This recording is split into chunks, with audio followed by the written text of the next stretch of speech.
Hi everybody, Sandy here from Sandi Cooks. Today I am going to be making beef and broccoli, the American Chinese restaurant favorite.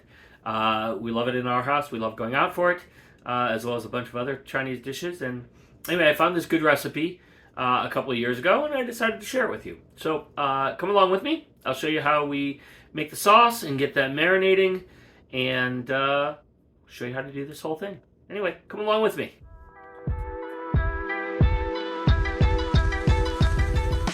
Alright, the first thing we need is oyster sauce. This is a brand I can get at my local grocery store. We need 1/3 of a cup. Had some kind of getting ready here. This stuff's thick. Doesn't come out real easy. I had it in the refrigerator and it was pretty well gummed up and stuck and not moving. So I put it in took off the cap, the metal cap, because you can't have that in the microwave, and put this in the microwave for literally just 15 seconds. And it loosened up enough that I could get almost everything I needed out of there. So that's good.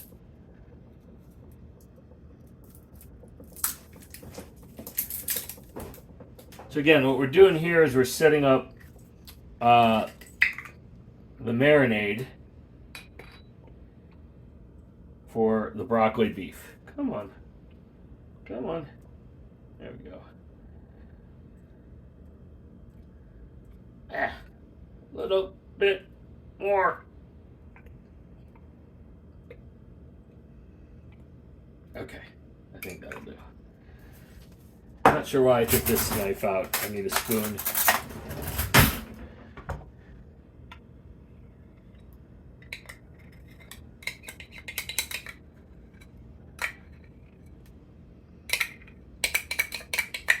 Okay, again, that was 1/3 of a cup of oyster sauce.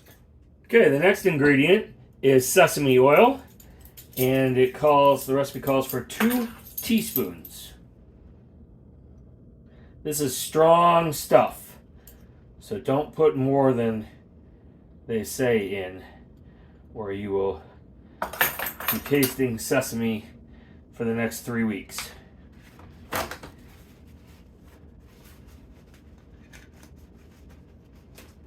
Alright, next ingredient is sherry cooking wine, and it also calls for 1/3 of a cup. Now, I know I've talked with you guys before about using liquid measurements and dry measuring cups, that they're not the same, and I'm right, but they're not the same by about that much. So there we go. 1/3 of a cup of sherry. I'm not going to bother getting another measuring cup dirty. Alright, now we need a teaspoon of soy sauce. There we go.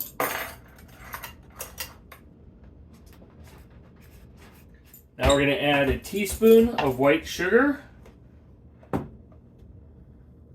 Okay. And finally, we're going to add a teaspoon of cornstarch. This will be our thickening agent when we add the meat to our wok. Alright, that's all the ingredients for the marinade. So I'm just going to mix these together.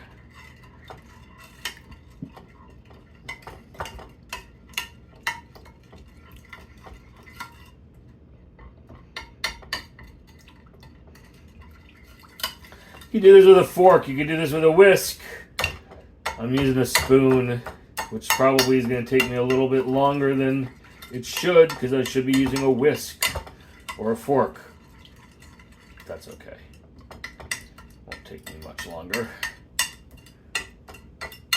Just trying to get it all mixed together fairly well. Alright, there we go. That'll do fine. Okay, so to go into this marinade, I have got a couple strip steaks. I think these are strip steaks. Yeah, New York strip steaks. All right. So I'm going to trim off this silver skin. This is what stuff is called, because it will make it harder to eat. Now, you can argue that that's waste, and feel free to. And if you want, you can trim it. You can, cut this off like this. Okay, that's fine. But I'm not going to worry about some of this. But I want to get, see, there's big sections kind of fat or of connective tissue that nobody is going to want in their mouth. So I'm just trying to do a little bit of trimming here so that this is a more pleasant eating experience. When somebody's eating steak, they don't really mind quite that much. All right, there we go. Now, I'm just going to slice. Oops, let's get this off of here too. Just going to slice across the steak, so we're going against the grain. And, it's about a 1/2 inch by 1/2 inch. That'll shrink down probably to about that big when it's cooked. So that's about right for eating. If you want, you could cut this in half down the length, and then you'd have smaller bites.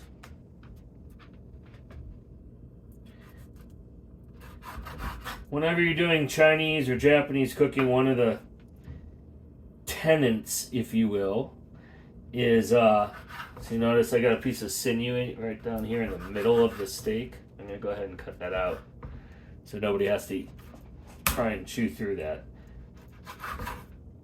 There's another one right up here.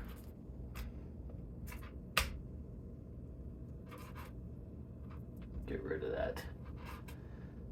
Anyway, one of the tenets, I think, of both Chinese and Japanese cooking is that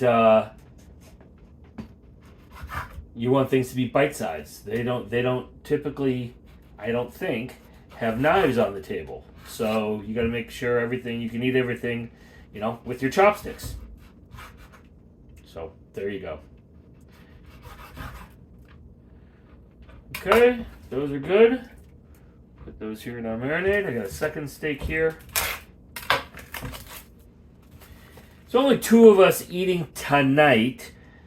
Alex isn't going to be home for dinner tonight, but he will eat leftovers. So that's why I'm making 2 steaks worth here instead of just 1.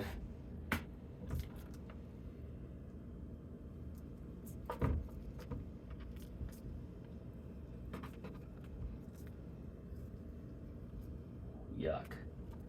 Nobody wants to eat that, that's for sure.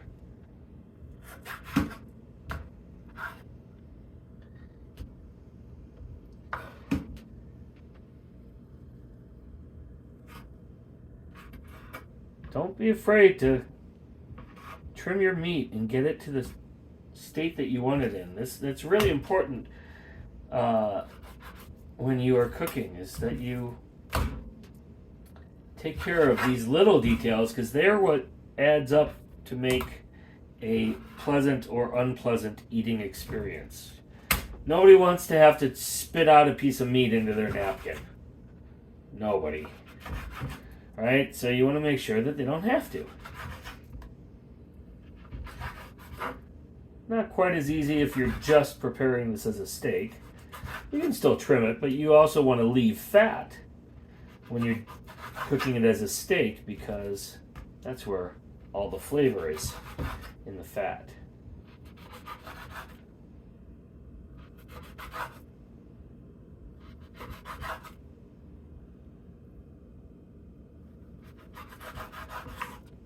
All right, trimmed. Put these in here.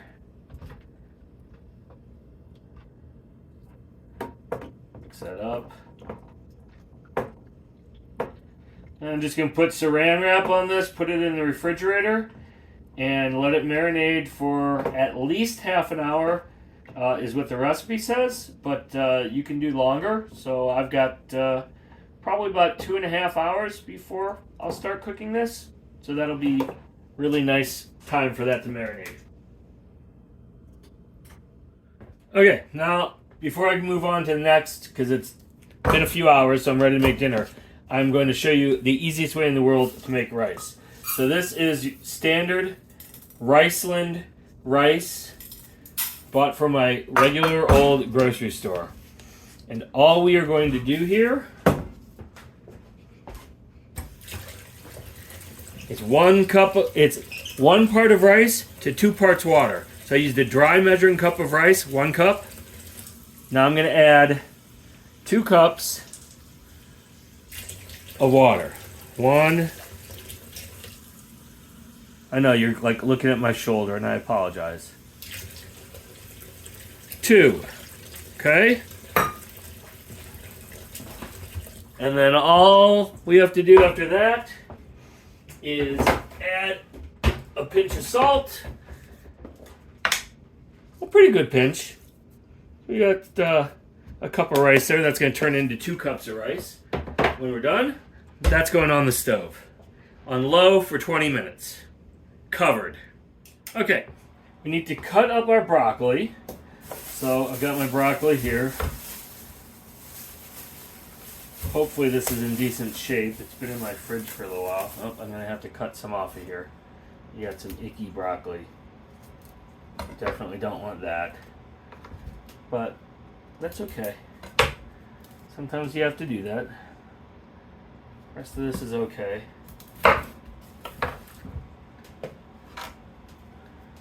Little spot here I don't like. Just going to trim it right off the top. There we go. Okay, get rid of those. And I just cut these little guys off one at a time. Because we want these to be bite-sized. Alright, so we don't want big, massive pieces of broccoli. So you can just break them off if you want.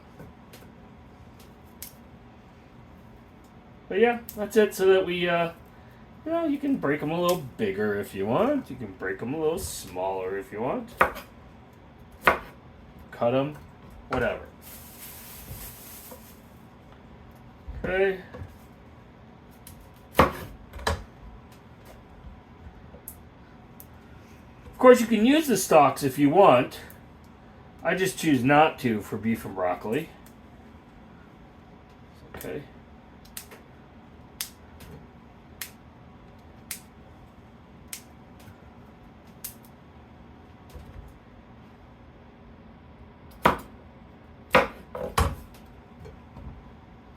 Alright, and one more here.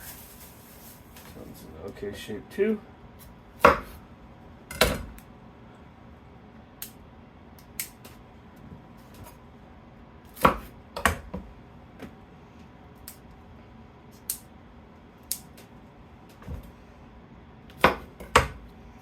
Okay, broccoli's cut up. Now, we need some garlic because we're going to flavor our oil with garlic. So we're not going to actually put garlic into, we're not going to chop it up and put it into the dish. But what we are going to do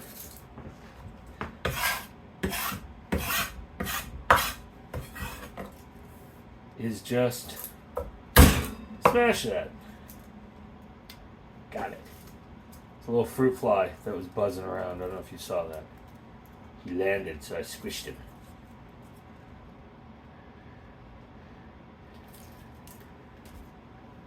There's no problem with fruit flies or gnats outside of my house, but they do not belong in my house.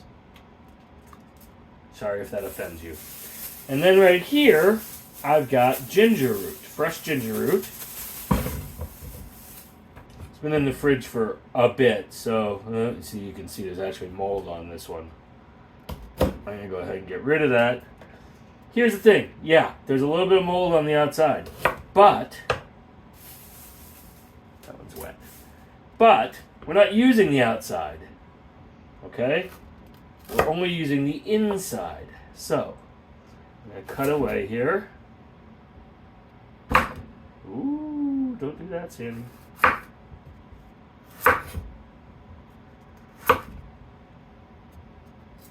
Make sure that you are stable so that you don't cut off your fingers, because that would be bad.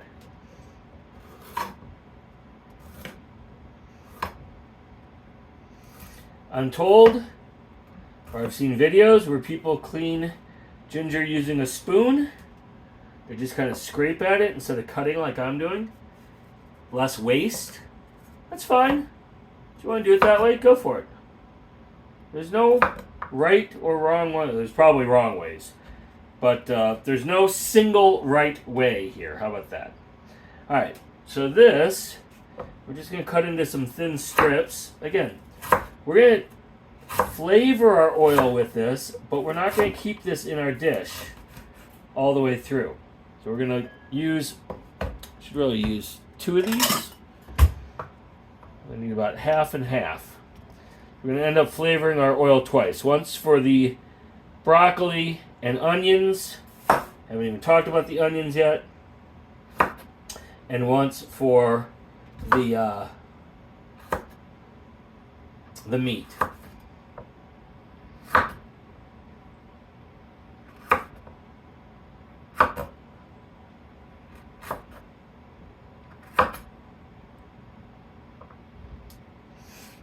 Ginger smells yummy.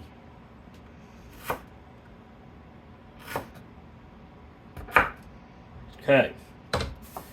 I got garlic over here, and the garlic over there, and you know what? I'm going to do 2 more cloves of garlic, because I want to.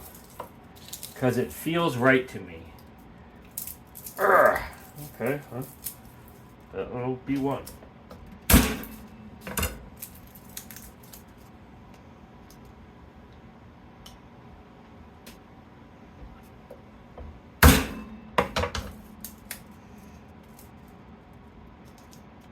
Okay, so that, and then the only other thing I'm going to do, well, I'm going to clean off my cutting board, get rid of this bag, and then I'm going to cut up an onion as well.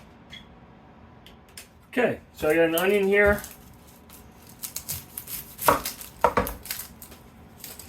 Maybe only do half. Not sure if I need a whole onion or not.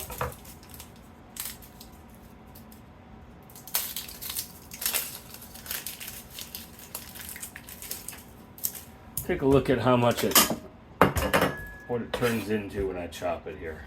So I'm just going to cut this in half so that I don't have complete full sizes. And I'm doing these pretty thick. Okay, that's 2 pieces, but you can see how big they are, right? So you can grab them with chopsticks. That's important.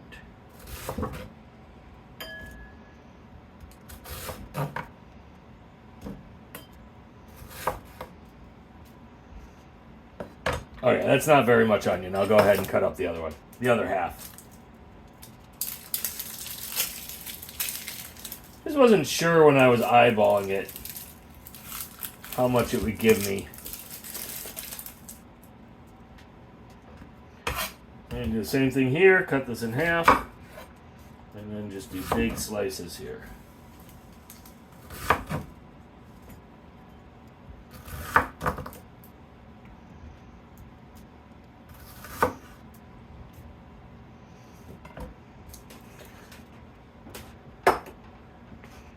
Okay, onion's done. Now we're ready for the wok. Okay, my stove's pretty cool here because these things come out and it's specifically made so that your wok sits down lower and closer to the flame.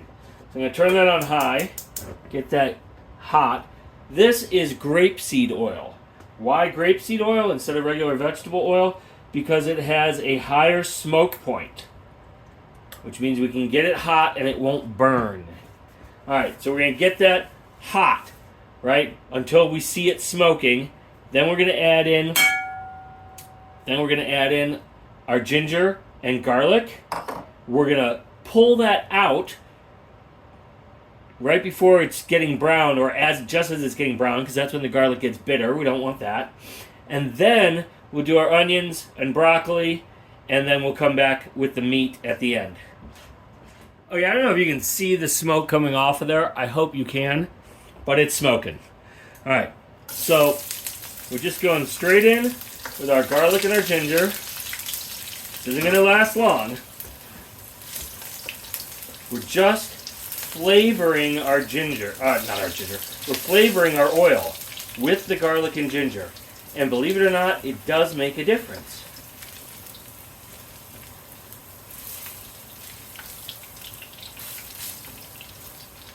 I don't want it to get too far. Like I said, it'll get bitter. So, out it comes. Save the oil, because that's got the flavor.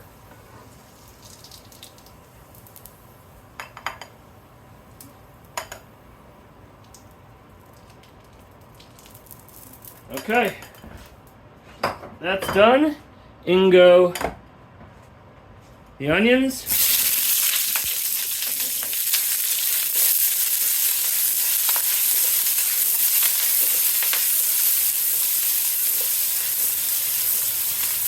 We're not sauteing these for too long because we want them to be nice and crispy, to have some bite to them, just like the broccoli.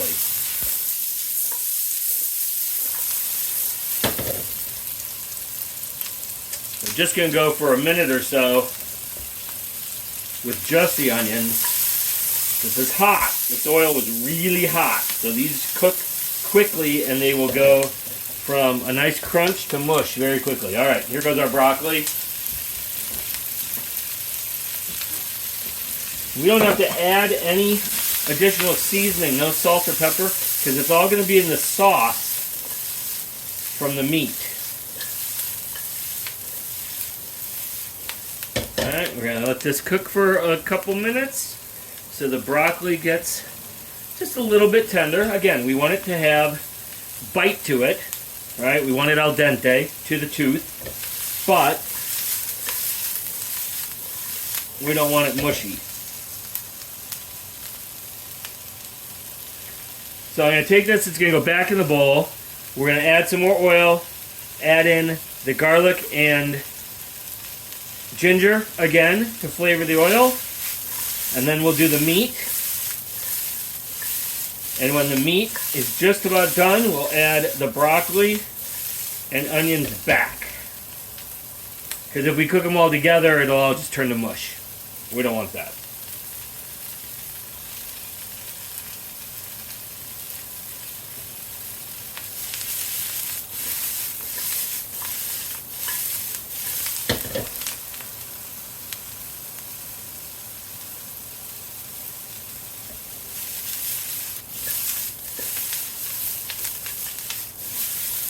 Trying to get that onion. Okay, come on. There we go. Alright, we're starting to turn brown in a couple spots from cooking. We don't want to go too far, so I'm not going to let this go too much longer. Maybe another minute here.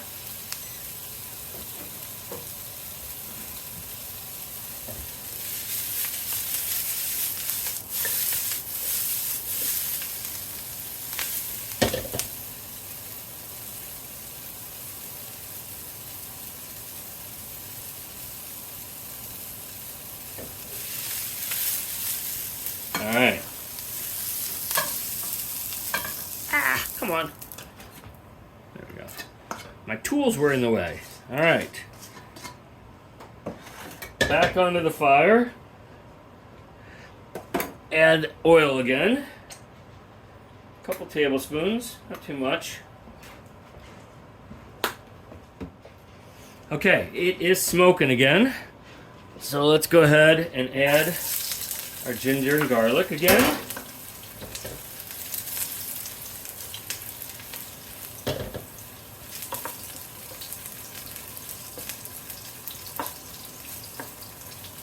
I put in a little bit more oil than I would typically just cook something with. And that's because some of the oil is going to come out with the garlic and the ginger. And so we're going to end up with less in here than we started, which is fine.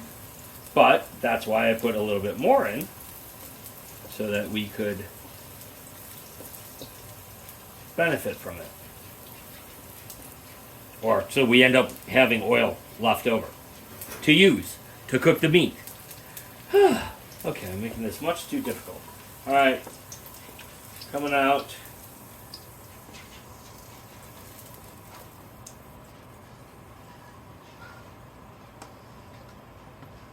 Alright, we got a couple tablespoons left in there, which is great.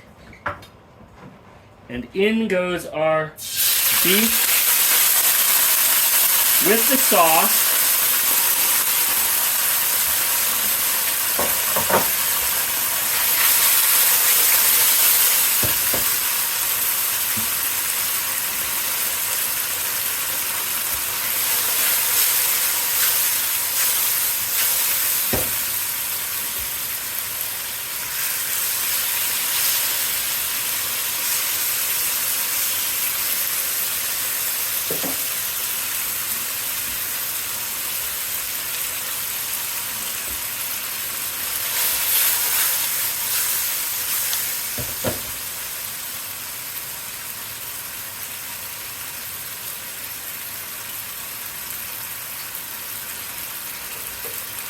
That was for my rice.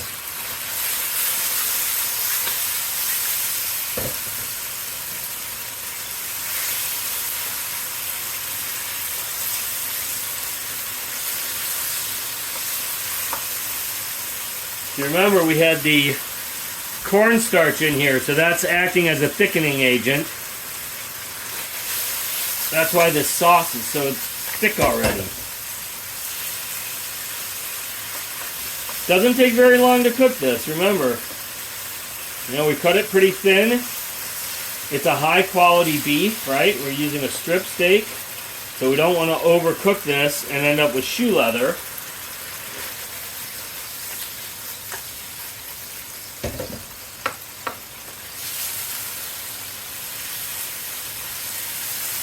Turn over. There we go. Whew.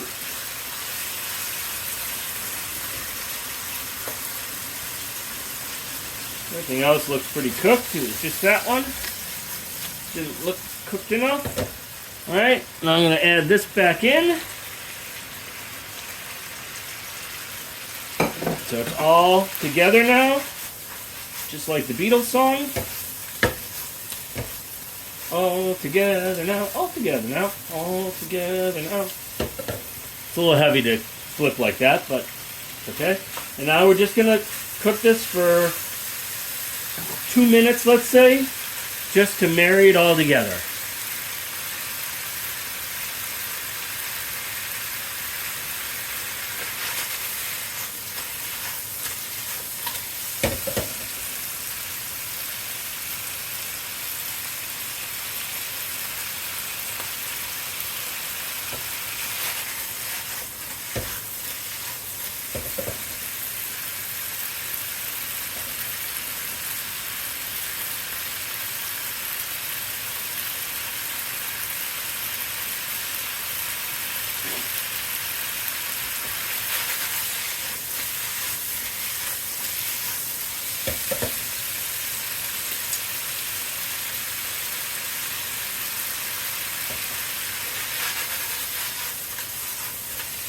Alright, that's it. Turn the stove off.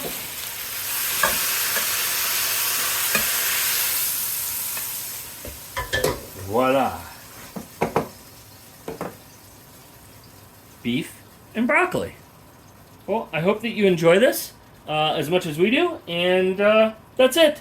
Dinner! If you enjoyed this video, please click the like button. Subscribe to Sandi Cooks on YouTube so you don't miss new recipes.